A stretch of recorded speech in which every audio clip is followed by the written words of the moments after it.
Nós queremos começar com a leitura que se encontra em Mateus 25. E eu vou ler da Nova Versão Internacional. Então, Mateus 25, do verso 31 ao 40. Quando o Filho do Homem vier em sua glória, com todos os anjos, ele se assentará em seu trono na glória celestial. Todas as nações serão reunidas diante dele, e ele separará uma das outras, como o pastor separa as ovelhas dos bodes, e colocará as ovelhas à sua direita e os bodes à sua esquerda. Então o rei dirá aos que estiverem à sua direita: venham benditos de meu Pai, recebam como herança o reino que foi preparado para vocês desde a criação do mundo. Pois eu tive fome e vocês me deram de comer, tive sede e vocês me deram de beber, fui estrangeiro e vocês me acolheram, necessitei de roupas e vocês me vestiram, estive enfermo e vocês cuidaram de mim, estive preso e vocês me visitaram. Então os justos lhe responderão: Senhor, quando te vimos com fome e te demos de comer, ou com sede e te demos de beber? Quando te vimos como estrangeiro e te acolhemos, ou necessitado de roupas e te vestimos? Quando te vimos enfermo ou preso e fomos te visitar? O rei responderá: digo a verdade, o que vocês fizeram a algum dos meus menores irmãos, a mim o fizeram. Amém. Como testemunhar aos refugiados? E nós podemos ver que no próprio texto lido fala de acolher o refugiado, de recebê-lo com amor, da hospitalidade. Então isso deve ser praticado com todos os refugiados. E nós queremos dar uma ênfase especial aos muçulmanos. Por quê? Hoje, então, agora no momento, há milhões de pessoas da Ucrânia vindo para cá. E dou graças a Deus porque a igreja aqui já está recebendo famílias ucranianas. Mas no mundo, talvez a maior parte dos refugiados hoje, cada vez mais, que estão migrando, são muçulmanos. E no mundo, o Islã, como religião, cresce mais do que o cristianismo. Mas a igreja evangélica cresce mais do que o Islã. E especialmente nos países muçulmanos, com toda a perseguição. Mas, infelizmente, no Brasil, alguns lugares, ou muitos lugares, o Islã está crescendo mais do que o cristianismo. E uma das cidades onde o Islã cresce mais do que as igrejas evangélicas é aqui em Maringá. Então é necessário alcançar os muçulmanos em todo o mundo, mas também aqui em Maringá. E então como fazer isso? Deus, então, de criança já me chamou para a obra missionária, e eu pude então ir para o seminário já com esse chamado, com essa vocação. Mas nas férias, em vez de trabalhar com as igrejas, eu ia junto com a minha irmã Tonica, e ela nos projetos da Bill, tipo o projeto Rondon. A gente ia para a Ilha do Bananal, ia para outros lugares, nem todos, mas a gente foi em alguns desses projetos, para testemunhar. Daí não havia o SEM ainda, que é uma ótima escola de missões, e Deus abriu a porta para eu fazer missões nos Estados Unidos.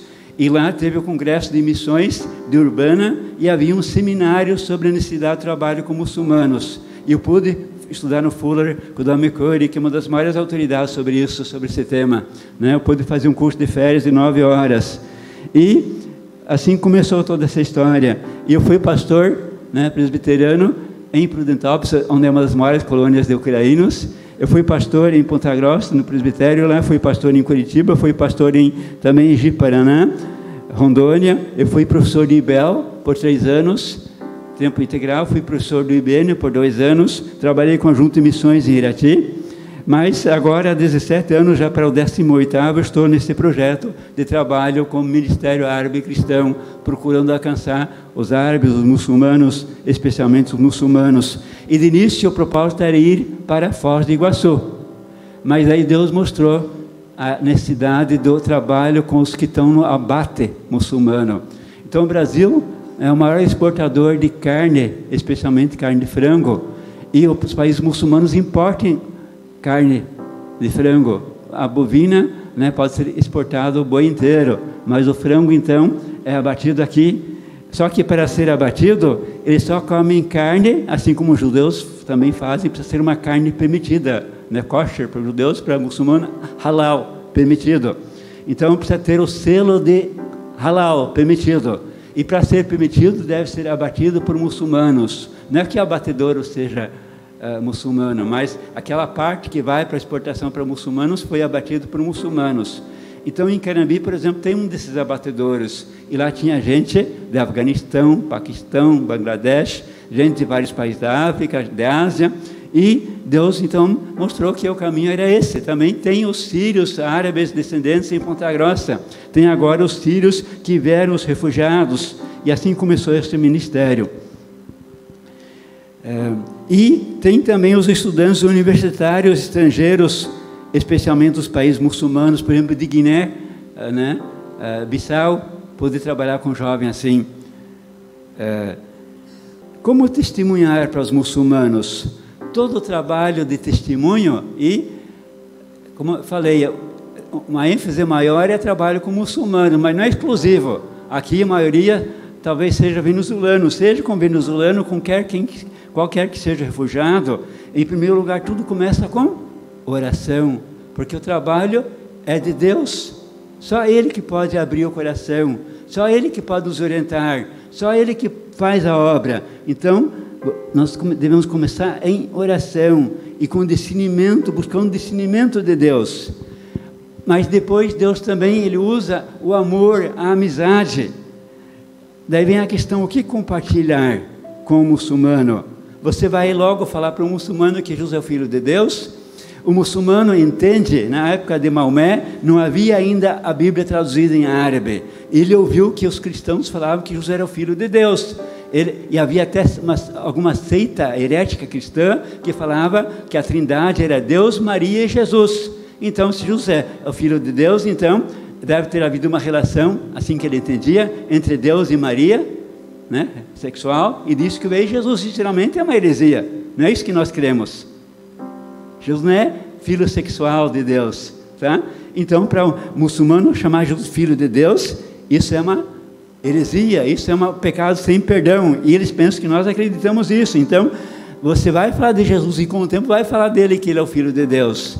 Mas vamos ver nos dias de Jesus, quando alguém falava que Jesus era o Messias, o que ele fazia? Não conte para ninguém, porque havia toda uma revolução política naquela época. Se esperava um Messias político, um Messias revolucionário. Só com a questão da mulher samaritana. Para a mulher samaritana ele falou declaradamente e não proibiu ela denunciar, mas no mais sempre espera. Bem no fim, quando ele entra, né, em Jerusalém, ele vem realmente montado e permite o povo clamar ele como Messias, mas agora tinha chegado o momento dele ser crucificado. Então tudo tem o seu tempo. Então, que estratégias adotar? Nós devemos então seguir a Cristo. Como que nós vamos testemunhar se nós não estamos seguindo a Jesus? Vem a questão do cuidado convertido. Olha, para o muçulmano se converter é bem complicado. Para nós nos convertermos, no Brasil já teve perseguição. Hoje praticamente não há. Para o muçulmano, mesmo aqui no Brasil, ele se converter, ele corre risco de vida. É bem complicado. E então vem o discipulado, o acompanhamento dele. Então, quando você vai batizar um muçulmano, se ele crê, você não vai batizar ele na igreja. Você vai batizar ele, né? Talvez numa reunião, numa casa. Não vai anunciar isso no culto na internet. Vai ser discreto, não vai expor ele, tá? Ele deve ser batizado. Então, quais seriam algumas estratégias? Então, interceder pelo grupo que você vai conhecer, que você vai visitar. Então, você vai procurar ganhar os venezuelanos, ore por eles, né? Procura conhecê-los, começa a visitá-los. É prudente começar com amizade sincera, seja com o venezuelano, seja com o muçulmano. Isso porque o amor deve ser sincero, não deve ser fingido. Mas também o muçulmano, em países muçulmanos, eles procuram ganhar cristãos. Eles oferecem a filha como noiva, eles oferecem emprego, oferecem dinheiro para o cristão virar muçulmano. Eles pensam que nós fazemos as mesmas coisas. Então, se você é um amigo do muçulmano para ganhar ele para Jesus, ele logo vai perceber. Ele até acha que nós fazemos assim. Então, você deve ser um amigo sincero, quer ele creia ou não. Tá? E é bom também apreciar as suas comidas, né? Pode não sempre ser fácil, talvez ele usa uma comida muito apimentada, talvez você goste, talvez não, né? É bom acompanhá-lo nos momentos de necessidade para mostrar a boa nova do Evangelho de forma viva, né? Então, uma senhora lá casou com um muçulmano, ela já no casamento anterior dela, ela teve um aborto, agora ela casou com um muçulmano e ela foi no posto de saúde e estava sangrando. O médico que estava atendendo falou para voltar no outro dia. Quando soube disso, logo levei ela no hospital e foi bom, porque ela estava correndo risco de aborto. Então, sempre também um sujeito, como eu contei de manhã, 2 casos também, por exemplo, ele estava doente, ele não falava português, o senhor podia traduzir para mim, para eu ir no posto? Não, eu falei, eu vou com ele, né? Vou com você. Já outro também estava com tuberculose, até meu filho, mas, né, como que o senhor vai levar o tuberculoso? Né? Então você mostra amor e assim você vai ganhando amizade e vai tendo abertura para falar de Jesus.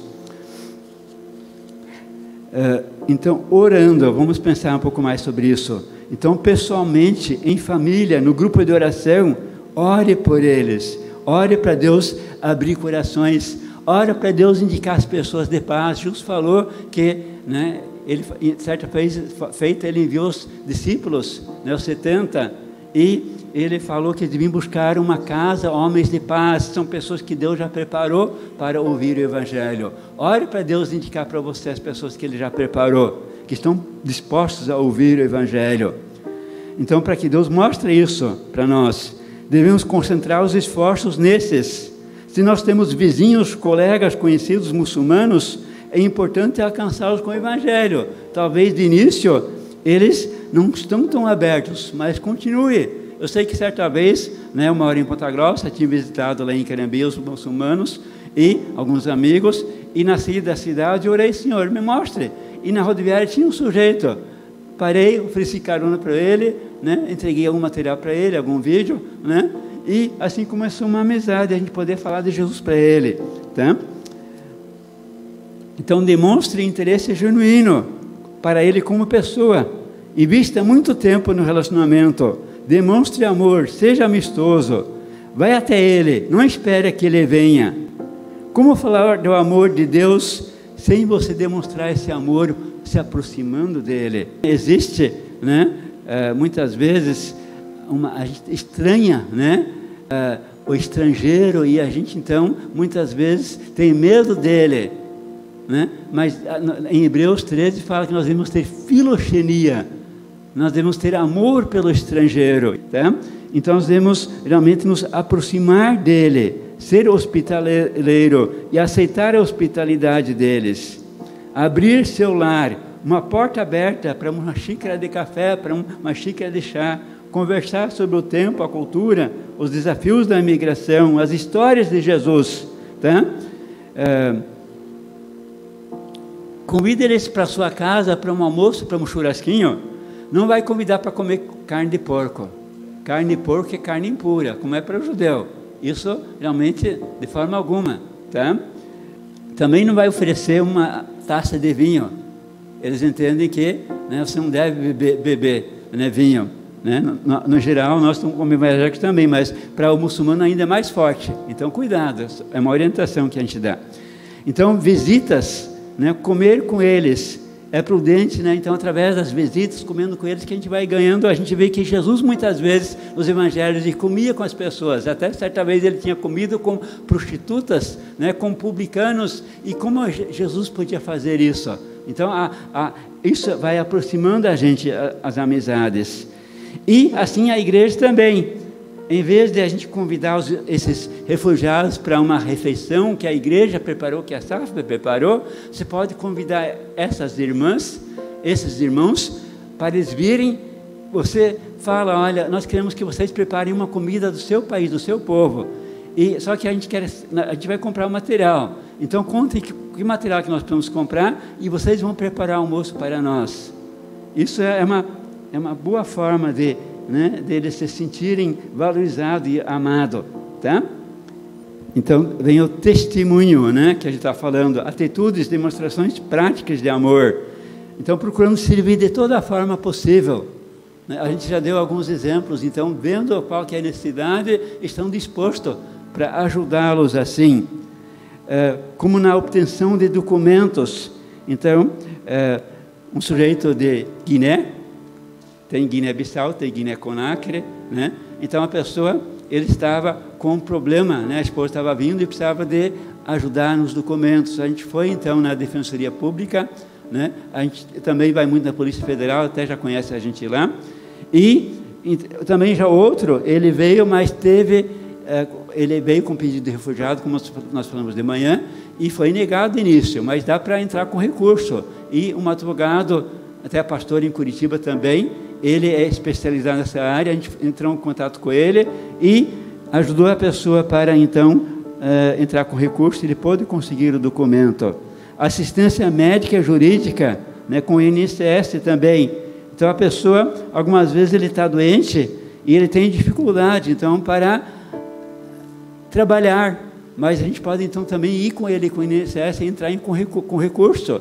Já uma irmã também, 2 irmãs da Síria, foram recebidas pela Igreja Presbiteriana de Juiz de Fora, e agora vieram para Ponta Grossa, porque tem irmãos que moram em Imbituva, agora estão em Ponta Grossa também. E a senhora, ela lá em Juiz de Fora, ela fazia comida para vender, mas ela com mais de 80 anos, cardíaca, diabética, ela não podia mais fazer isso. Então nós fomos no INSS e conseguimos a aposentadoria para ela. Já ficou mais fácil. O estrangeiro, o refugiado, tem esse direito também. Aconselhamento. Um casal também, ele africano, ela brasileira, se conheceram no Rio, e todo casal algumas vezes briga, ele sendo muçulmano, ela de origem cristã, mas o que aconteceu? Teve uma briga e ela chamou ele de porco. Isso já, aqui no Brasil, já não é bom, mas vou chamar um muçulmano de porco, que é um animal imundo, impuro, né? Então a gente precisa, algumas vezes, aconselhar, orientar, até já um casal também, né? Ela cristã, ela conheceu o muçulmano e logo foi casar com ele, não foi sábio, mas agora vem a questão, né, depois, quando vê, ela quis separar. Falei, não, você não vai separar, se casou, agora você vai, né, procurar ficar com ele e vai testemunhar para ele. É bom você ficar aqui com a sua família, não vá com ele para o país dele, nem para outro lugar no Brasil, mas você deve, né? Então, de tempo em tempo, a gente aconselhou poder ajudar para esse casamento continuar e para ela poder testemunhar do amor de Jesus. Então, é necessário falar de Jesus. Interessante, o Alcorão fala muito de Jesus, fala mais de Jesus do que do próprio Maomé. No Alcorão, Jesus não é o Filho de Deus, não morreu na cruz, não ressuscitou, mas fala muita coisa positiva de Jesus, e o Alcorão pode ser usado como um trampolim para falar de Jesus. Então, por exemplo, diz que Jesus curou um leproso. Como que era a cura do leproso? Lembra da história de Moisés? Né? Moisés foi chamado para libertar o povo dele, ele já de pequeno, já de moço, entendeu isso, que ele quis fazer pela força dele, deu tudo errado.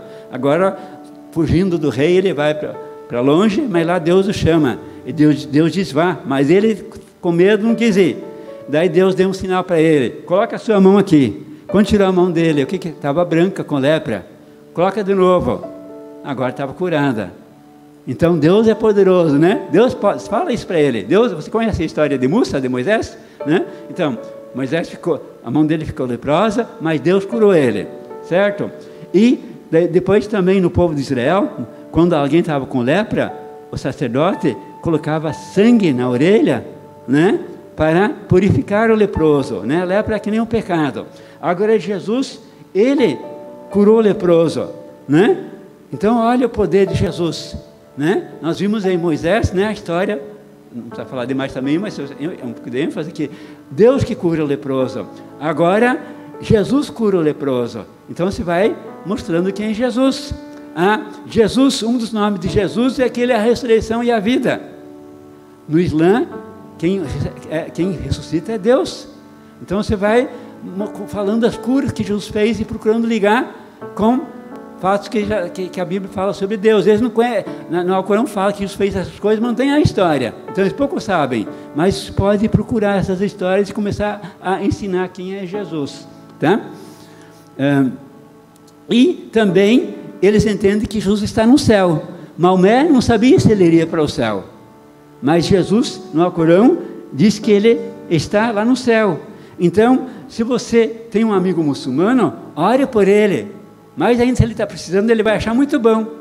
Ele está precisando e ele sabe que Jesus está lá no céu, então você orando por ele, agora, ainda mais, como é para a glória de Deus, como é para a salvação, Deus pode usar essa oração para trazer cura, para demonstrar o poder de Jesus, para levar essa pessoa à fé, a sementinha sendo semeada.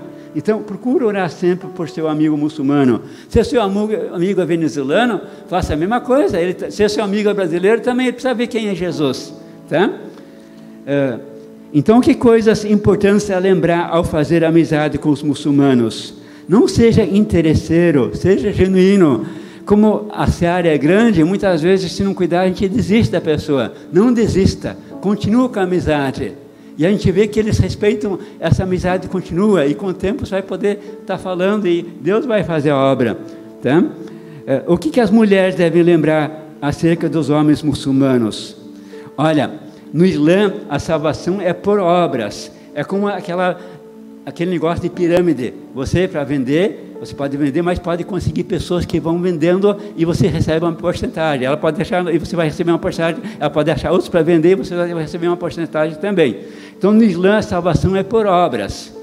Agora, não há certeza se você vai ser salvo, só Deus sabe, não é assim, mas as obras valem. Então, se você deu recursos para a construção de uma mesquita, isso vai valer. Se você ajudou, né, no testemunho para ganhar pessoas para o Islã, isso vai valer. Se o muçulmano, a mulher muçulmana não pode casar com um cristão, mas o muçulmano pode casar com uma cristã. E vão fazer muita pressão nela para ela se converter. O filho dela, mesmo ela sendo cristã, para o Islã, o filho dela é muçulmano e não pode se converter.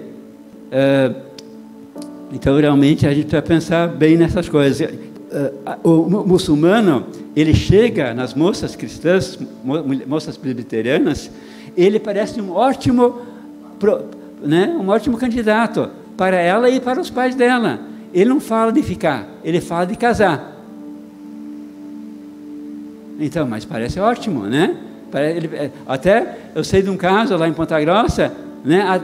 Fiel, não desisto, já há alguns anos, está sempre, né, querendo casar com uma presbiteriana lá, tá? E eu sei de gente que já casou com presbiteriana, né? E com gente de outra denominação. Então é necessário realmente. Agora, o que acontece? Uma vez que, se você casou com um muçulmano, ele vai com você para um país muçulmano. Lá ele precisa falar só, ou aqui no Brasil também, é só ele falar 3 vezes de divórcio, você está divorciada. Você só pode divorciar dele com permissão dele, mas ele precisa só falar 3 vezes, tá? O direito sobre os filhos é dele, mas ainda se você está num país muçulmano, você talvez não vai nem ver os filhos. Então você está aqui no Brasil. Eu sei de um caso assim, o sujeito estava aqui, casado com uma cristã, e ele quis que a esposa fosse com ele para o Oriente Médio. Ela não quis, porque ela sabia da dificuldade que os filhos depois não podiam mais voltar para lá e não tinha para o Brasil e não tinha como ensiná-los, tá? E ele falou que ia casar com outra, casou com outra, mas ela não queria perder os filhos, né? Então é necessário pensar muito bem, né? Então ver o que eles querem realmente, né? Eles querem ganhar pontos, né? Eles podem até ter algum amor sincero, mas podem também muito fácil perder esse amor. E o que vai ser de você, dos seus filhos, tá?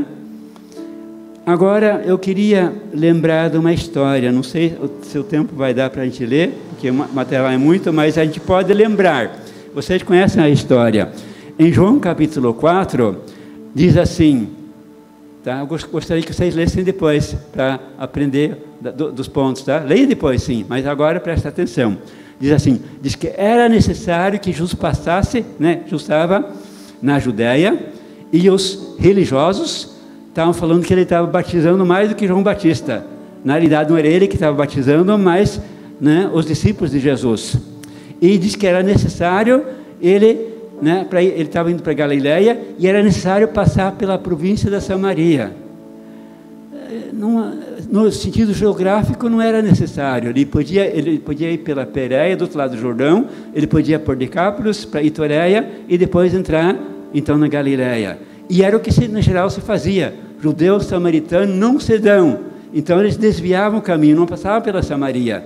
Então no sentido de caminho, havia outro caminho, mas era necessário porque Jesus tinha um plano, um projeto divino. Ele veio para trazer salvação, reino para todos, também para os samaritanos.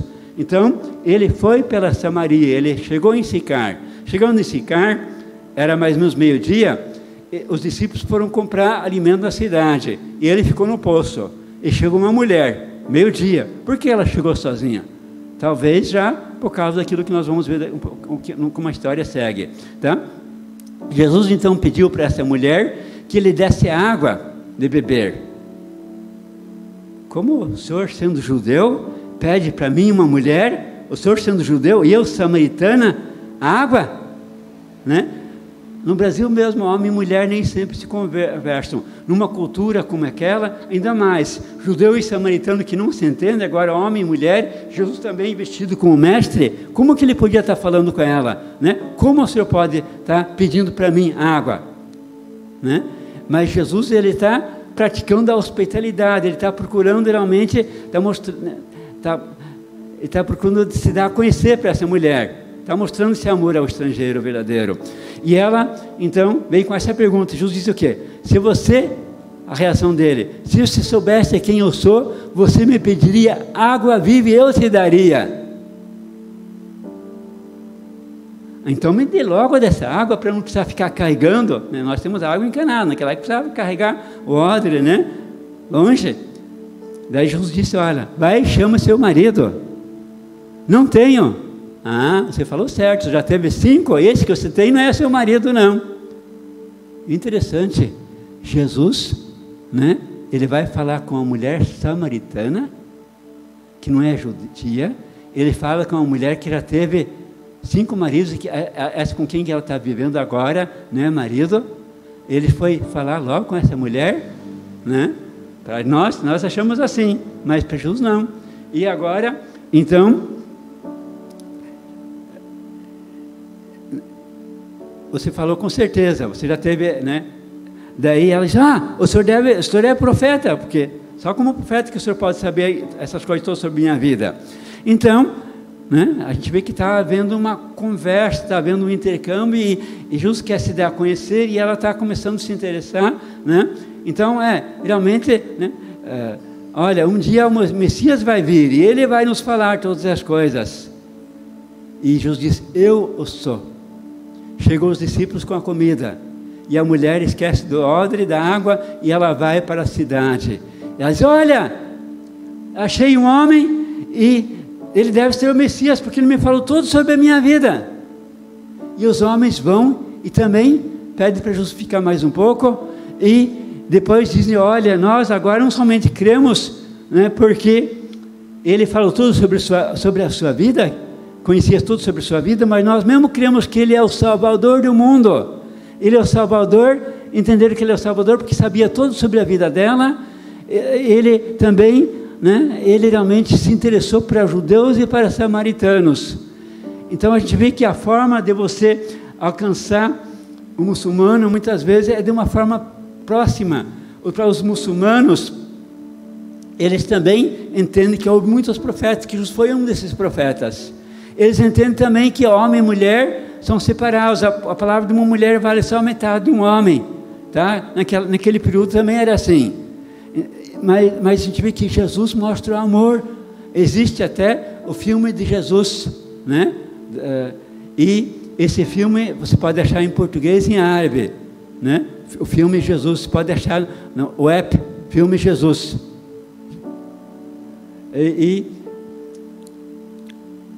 Então, você pode mandar isso, né, pelo celular para ele, para que ele possa realmente conhecer a Jesus. Assim a gente vê a abordagem de Jesus para com essa mulher. Agora em Atos, eu queria ver em Atos 17, vamos ver então aqui, Atos 17, vamos ver aqui, verso 26 e 27. Vamos ver dentro do contexto, tá? Mas a gente vai ler só o verso 26 e 27. Então Paulo está em Atenas, tá? Ele está esperando por alguém que está para chegar. E o que acontece? Atos 17, né? Atos 17, tá? Então Paulo está em Atenas, ele está aguardando, tá? E ele, andando pela cidade, ele fica revoltado com toda a idolatria. E ele começa então a proclamar a boa nova na sinagoga, onde tinham judeus, e também nas praças. E veio uma reação. E agora ele é convidado a falar no Areópago. E lá no Areópago, então, lá tem os sábios da cidade. E eles entendem que ele está falando sobre dois deuses, sobre Jesus e a ressurreição, tá? E agora vamos ver aqui, então agora ele está começando a anunciar a boa nova. Mas eu vou ler um pouquinho mais para a gente entender melhor. Então a partir do verso 23, tá? Ou melhor, a partir do 22. Então Paulo, levantando-se no meio do Areópago, disse: Senhores atenienses, em tudo vos vejo acentuadamente religiosos, porque passando e observando os objetos de vosso culto, encontrei também um altar no qual está escrito ao Deus desconhecido, pois esse que vocês adoram sem conhecer é aquele que eu vos anuncio, o Deus que fez o mundo e tudo que neles existe, sendo ele Senhor do céu e da terra, não habita em santuários feitos por mãos humanas, nem é servido por mãos humanas, como se de alguma coisa precisasse, pois ele mesmo é quem a todos dá vida, respiração e tudo mais.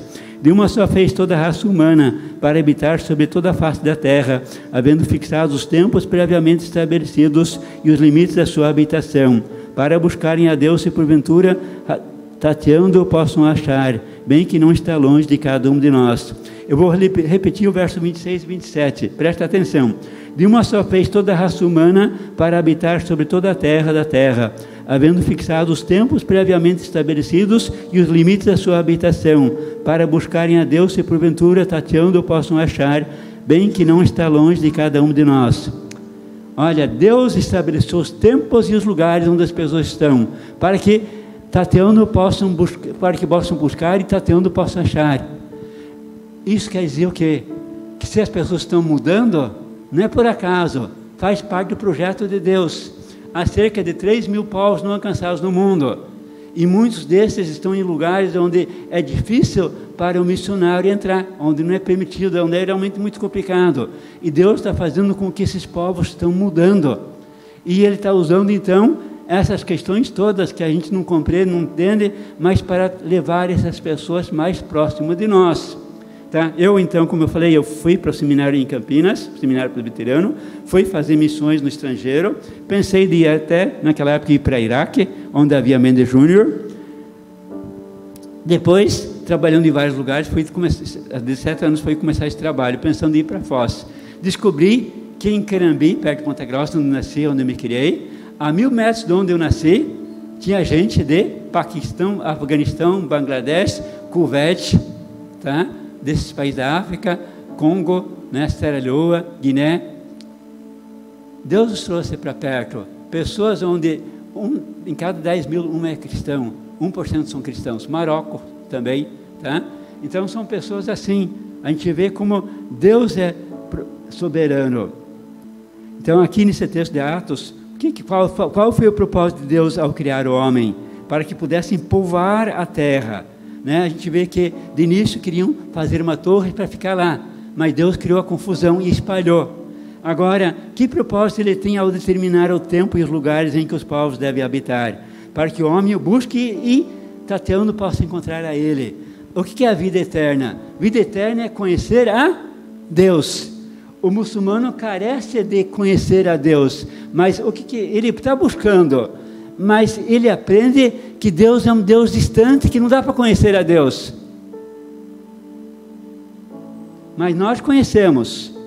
Nós sabemos que por meio de Jesus podemos ter vida eterna, que é um Deus próximo. E Jesus mostra nessa história da mulher samaritana que Ele se interessa profundamente por essa mulher, por uma mulher que talvez nós não íamos evangelizar. Talvez sim também, eu não estou falando que ele não faria, mas estou falando que algumas vezes tem uma dificuldade. Samaritana, de outra cultura, uma cultura que judeus e samaritanos não se davam bem, né? Uma mulher que teve vários maridos, agora Paulo, né?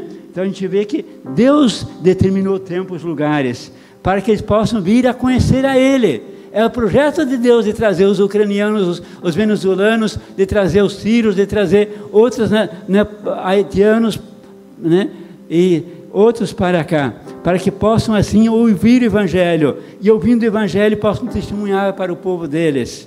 É Deus que, né, missão para refugiados é projeto de Deus. Então, pessoas que começaram a ver, né, o que levou o muçulmano a se converter? E a resposta que a gente vê mais, o que Deus usou para trazer você à fé em Jesus? E a resposta, no geral, é: alguém me falou a boa nova. Alguém me contou a boa nova. Talvez você pense: quem sou eu? É Deus que faz a obra. Não é você ter estudado nos Estados Unidos. Não é isso que Deus que usa. Na Amazônia, missionários, né, chegaram num lugar, havia uma igreja indígena. Chegaram lá, não tinha nenhum pastor, não tinha nenhum missionário. Mas como que esse povo é cristão? Como que vieram conhecer o Evangelho? Um homem, caboclo, cristão, chegou lá e falou de Jesus. E lá o povo veio a conhecer o Evangelho, a igreja foi plantada. Tá? E Deus faz assim, Deus está operando no muçulmano, Deus está fazendo maravilhas. Então nós podemos estudar na casa dos mesmos ou também através de WhatsApp, né? Então você pode, né, mandar. Então, por exemplo, como eu falei, existe um app que você pode, então você vai procurar lá, Jesus Filme. Lá você vai ter o filme Jesus em mais de 1.700 idiomas. Você pode mandar em português, em árabe, em espanhol. Você pode escolher o idioma dele. Você pode mandar o filme inteiro ou pode mandar porções. E sabe por quê? Porque eu gosto muito lá, por exemplo, o filme de Jesus, conforme o Evangelho de Lucas, porque no Evangelho de Lucas é que apresenta Jesus, que fala mais da mulher, que fala mais das crianças. No Islã, mulher se fala pouco, né? Agora, no Evangelho de Lucas mostra o amor de Deus para com a mulher, para com a criança. E na língua deles existe, né? Então é muito importante isso. Tem a história de Madalena também, que também já é no português, na língua deles, tá? Então você pode mandar isso também. Você pode também dar um Evangelho, um Novo Testamento, em português, espanhol, e pode também conseguir isso em árabe. Se você não souber aonde, né, o pastor pode entrar em contato comigo, né? O Silvano já tem meu endereço, né? Então eu posso orientar como conseguir isso, tá? Agora, a gente podia pensar em histórias, né? Então, histórias para apresentar o Evangelho, né? Então, por exemplo, histórias sobre necessidades. Deus se preocupa com os necessitados e os pobres, né? Deus cuidando dos feridos de coração, dos que sofrem em espírito, né? O juízo de Deus, tá? O perigo de viver com temor, pânico ou ciúme, né? Sobre libertação, Jesus curando os enfermos, o perigo de se envolver com práticas ocultistas, Jesus libertando endemoniados, a importância de perdoar os outros, a ajuda de Deus para aqueles que não têm confiança, se sentem inferiores. Como, né, podemos contar uma história? Escolhe uma história da Bíblia que fala sobre o poder de Deus sobre a enfermidade, uma história sobre o coração do homem, uma história sobre o perdão de Deus, né? Então, por exemplo, Jesus contou uma parábola, né? Pedro perguntou: quantas vezes que devo perdoar? Até 7 vezes? Não, 70 vezes 7. E daí Jesus conta uma parábola sobre alguém, né, que foi perdoado grandemente e não perdoou, né? Alguém tinha uma pequena dívida. Então você pode contar que Jesus mesmo lá na cruz, ele diz: Pai, perdoa-lhes, tá? Então, também uma história sobre a importância da amizade, o poder da oração também, como Deus se preocupa conosco. E uma forma muito importante de evangelizar muçulmanos é contar de forma cronológica a história da Bíblia. Nós vivemos num país de cultura mais ligado com a cultura grega, de razão. Já na África, na Ásia, é mais por meio de histórias que eles vão aprendendo a palavra de Deus. tá? Então você pode, por exemplo, começar com uma história onde conta como Deus criou os seres espirituais, os anjos, né? Depois pode contar uma história, né, sobre, conforme a Bíblia, a criação do mundo físico. Depois uma história sobre a criação do homem e da mulher. Outro sobre o primeiro pecado, o juízo de Deus, tá? Depois também uma história sobre como Deus julgou o mundo pecaminoso nos dias de Noé e como Noé achou graça. Deus fazendo promessas para Abraão. Depois Deus providenciando um sacrifício para o filho de Abraão. Já vai construindo pontes, né, para o sacrifício de Jesus, né? Até o que Abraão diz quando sai? No mundo o Senhor proverá. Fala no futuro, assim como ele providenciou para o filho dele, Deus há de prover no futuro, tá? A Páscoa, o símbolo do sangue, né, o cordeiro, né, o povo obedece e o povo é salvo através do símbolo do sangue. Deus dá a sua lei, os 10 mandamentos, né, o pacto, o sistema do sacrifício, né, o derramamento do sangue do sacrifício cobria por um tempo. O sangue é que faz expiação pela pessoa. A mensagem dos profetas, a promessa do Redentor que sofrerá por nossos pecados, Salmo 22 e 53, né? O nascimento de Jesus conforme a profecia, Isaías, né? Como que vai ser, Isaías 7, Isaías 9, o batismo de Jesus, uma história sobre isso, como o testemunho da nuvem de Deus Pai, a presença do Espírito Santo, o testemunho de João Batista, esse é o Cordeiro de Deus. Você já tinha contado sobre a história do Cordeiro lá no Velho Testamento, que tira o pecado, que morreu no lugar do Filho. Agora, Jesus é o verdadeiro Cordeiro de Deus. Jesus ensinou como alguém que tem grande autoridade. Vocês ouviram, eu porém vos digo. Né? Então, Jesus falava com autoridade. Jesus tem autoridade sobre a natureza. Né? Olha, ele estava com os discípulos no barco, houve uma grande tempestade, ele estava dormindo, ele levantou, acalma-se. E a tempestade, o tempo acalmou. Jesus também tem autoridade sobre demônios. A pessoa estava endemoniada de uma legião, são libertos. Olha isso, para nós, algumas vezes, a gente conhece isso, outras vezes talvez acha estranho, mas há culturas onde isso é muito mais presente. Então, realmente, pode ser um abridor de olho essas coisas todas. Como a gente tem um abridor de lata, essas histórias vão preparando a semente e abrindo os olhos deles para quem é Jesus. Jesus é a ressurreição. Conta a história como Jesus curou, ressuscitou a Lázaro. Né? Jesus tendo realmente poder sobre a morte. Tá? E depois você vai poder contar que Jesus ressuscitou. Jesus e Nicodemos, é necessário nascer de novo. Né? Então, eles se acham muito religiosos, se acham muito bons. Né? Eles gostam de fazer as coisas em público, como os religiosos faziam naquele tempo. Mas Jesus diz que é necessário nascer de novo. Jesus e a mulher samaritana, como nós já vimos, o filho pródigo, Deus o Pai perdoa e restaura os que se arrependem e se voltam para Ele. Olha que maravilha! O muçulmano não tem certeza de perdão.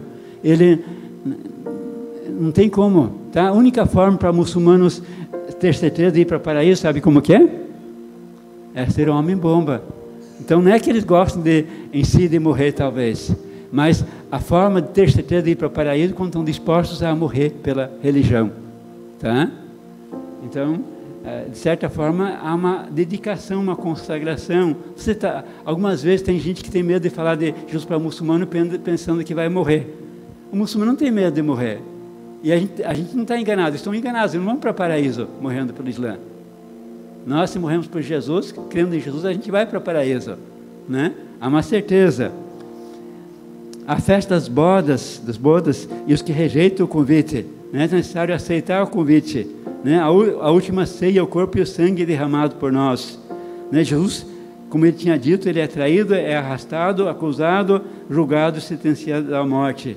A crucificação, né? Decisões a favor e contra. Um dos criminosos diz: quando o Senhor entrar no teu reino, lembra-te de mim. O outro continua zombando. A ressurreição e a aparição de Jesus aos seus discípulos e a outros seguidores. Ele vive, não está morto. Jesus volta ao Pai, né? Não está mais morto, ressuscitou.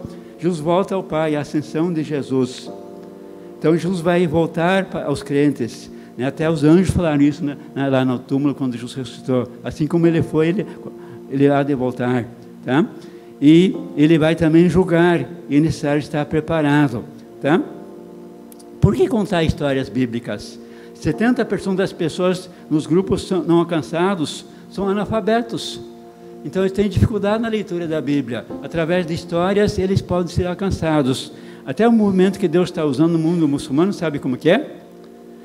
Pequenos grupos que estão se multiplicando, alguém conta uma história sobre Jesus para seus amigos, convida os amigos, e lá os outros devem repetir a história. E depois de ter ouvido essa história, o que eu vou fazer? O que isso me aprendeu? O que isso me ensinou sobre Deus? O que isso me ensinou sobre o meu próximo? O que eu vou fazer com isso? Tá? E na próxima reunião, aquilo que você falou que você ia fazer, você fez? Você contou para alguém? Você começou a agradecer mais a Deus? Pediu perdão? Mudou alguma coisa em sua vida? Se houve nenhuma mudança, pouca mudança, repetem a mesma história. Repetir a mesma história? A gente não repete o mesmo estudo.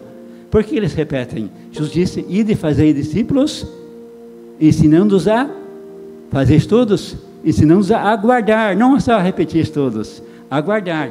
Então eles contam a história, os outros devem repetir, são incentivados a contar essas histórias para os outros. E esses grupos estão se multiplicando, tem até um muçulmano que já estava formando um grupo com outros, para contar as histórias de Jesus. Esse é um movimento que Deus está usando bastante. Então, a história é uma forma natural de compartilhar informação nessas culturas.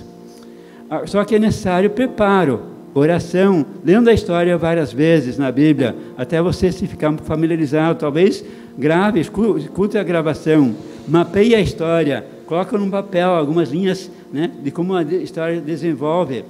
Procure gesticular, né? Foque no mapa da história, dramatize a história para você mesmo. Vai praticando contar a história para você mesmo, antes de contar para os outros, a um grupo.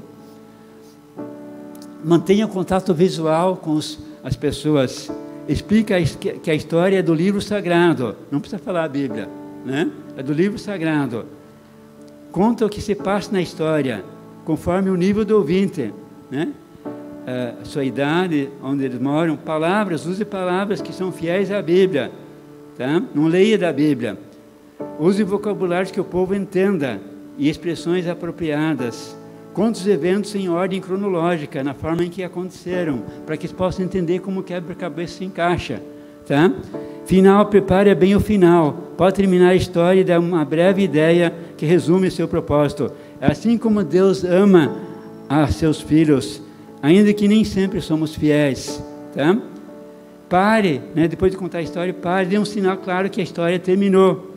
Você pode pedir que alguém conte a história novamente, ou conta em grupo, ou faça uma dramatização da história. Depois de contar a história, faça perguntas sobre a narração para promover discussão. Que lições de vida que nós podemos aprender dessa história? Tá? Como poderiam aplicar às suas vidas as verdades que escutaram? Ore pelo grupo, como eu falei, esse aqui é mais detalhado, como eu falei lá, uma coisa bem simples, que alguém conta a história, outros são incentivados a repetir, né? Depois, o que a gente aprende sobre Deus, sobre o meu próximo, o que eu vou fazer, né? Vamos orar por isso, e depois na próxima reunião fez, ou fez mais ou menos, vamos para a próxima, senão vamos repetir, tá? Então Deus usa isso grandemente, não é a única forma, mas é uma forma que Deus tem usado. E, após a história, o que chamou sua atenção na história? Algo difícil de entender nessa história? Quais são os personagens? Que problemas que eles enfrentaram? Como as pessoas enfrentaram seus problemas? Você tem tido problemas semelhantes? Algo na história que assemelha a você, a sua experiência? O que é muito diferente? O que essa história fala sobre Deus? Tá? Como foi o encontro de Jesus, por exemplo, com a mulher samaritana? Né? Como Jesus deu início à conversa, como continua a mesma? Qual foi a reação da mulher às palavras de Jesus, né, de início? Qual é a condição da mulher samaritana? Qual era a maior necessidade da mulher samaritana? O que disse Jesus sobre a fé, as crenças da mulher samaritana? Você tem algo em comum com a mulher samaritana? Agora, nós devemos cuidar dos convertidos, né, que se convertem, e cuidar muito bem. Mesmo ucranianos, eles têm medo, né? Parece que de ser expostos em público, mas o muçulmano ainda muito mais. Tá? Eu sei de alguém, ele era um empresário em Foz, ele veio ouvir o Evangelho, ele mudou por razões econômicas, né? Ele estava doente, foi orado por ele, foi curado pela graça de Deus, mudou para São Paulo, morreu morte morrida, né? Por ter, né? Não natural, né? Mas algumas vezes acontece, nem sempre, tá? Mas é necessário, a gente vê que o muçulmano mesmo que está aberto para ouvir, ele tem muito medo. Não vai logo convidar ele para a igreja. Com o tempo talvez ele venha, mas, talvez não venha, mas faça estudo com ele, né? Na sua casa, na casa dele. Faça, se não dá para fazer. Já teve pessoas assim que tem vezes que dava certo, outras vezes não dava certo, um momento nenhum dava certo. Mas pelo WhatsApp tem o filme e tem outro material na língua deles, em áudio, em vídeo. Então eu mandava, eles iam com afinco, olha, outro material não liam, mas esse material toda vez eles estavam lendo na língua materna deles. Então eles têm sede, eles estão abertos para ouvir.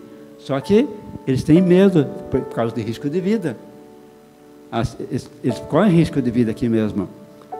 Então você vai discipulá-los, mas com cuidado. Vai cuidar deles como, olha, ele se converter, se ele se converte, se desconfia que ele se converte, ele perde o emprego, ele perde o ganha-pão, fica difícil a vida dele. Você deve adotar ele como um filho, deve recebê-lo, talvez não literalmente na sua casa, mas você vai acolher ele, vai tratar como um filho dele, tá? Então realmente deve, né? É uma responsabilidade muito grande, especialmente com os muçulmanos.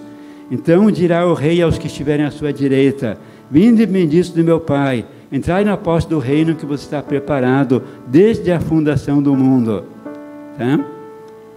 E daí perguntaram, mas quando que nós acolhemos, né? Quando que nós hospedamos o Senhor? Quando nós demos de comer para o Senhor? Quando que nós ajudamos o Senhor? Em verdade vos afirmo que sempre que fizestes a um desses meus pequeninos irmãos, a mim o fizestes. Amém.